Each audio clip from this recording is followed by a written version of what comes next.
কারারানির পুত্র আর এক নমরুদের নাম জয় খুবই প্রতীকী আওয়ামী লীগের বিজয়।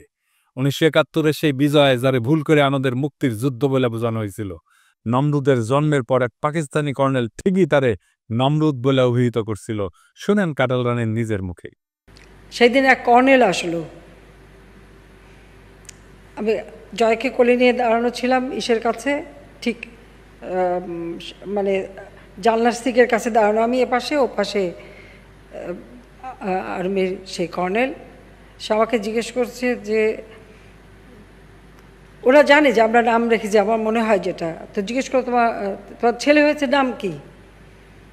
তা আমি বললাম নাম জয়। इसका मतलब क्या है? তা আমি বললাম জয় মানে জয়, জয় মানে ভিক্টরি, জয় মানে আনন্দ, জয় মানে ভিক্টরি। যখন বলছি জয় মানে ভিক্টরি তখন ওর খুব মেজাজ খারাপ হয়ে গেল। ও ঘুরে যখন চলে যাওয়ার সময় বলতেছে और एक नमरूद पैदा हुआ।